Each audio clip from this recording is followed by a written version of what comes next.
SLBC tunnel దగ్గర ఉన్నతాధికారులతో మంత్రి ఉత్తమ్ కుమార్ రెడ్డి సమీక్ష నిర్వహించారు. ఆయన వెంట మరో మంత్రి కోమటిరెడ్డి వెంకటరెడ్డి, జడ్చర్ల ఎమ్మెల్యే అనిరుద్ రెడ్డి ఉన్నారు. రెస్క్యూ ఆపరేషన్ తాజా పరిస్థితులపై అధికారులను మంత్రి ఉత్తమ్ ఆరా తీశారు.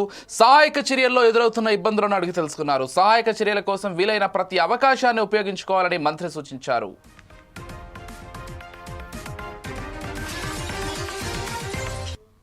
మరోవైపు ఎస్ఎల్బీసీ టన్నెల్ వద్ద సహాయక చర్యలు యుద్ధ ప్రాతిపదికన కొనసాగుతున్నాయి.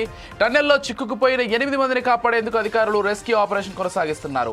టన్నెల్ ప్రమాద స్థలిలో పెద్ద ఎత్తున నీరు, బురద పేరుకుపోవడంతో సహాయక చర్యలకు తీవ్ర ఆటంకం ఏర్పడుతోంది. NDRF, SDRF, army, navy rescue బృందాలు దాదాపు ఘటనా స్థలం దగ్గర వరకు వెళ్లినట్లు తెలుస్తోంది.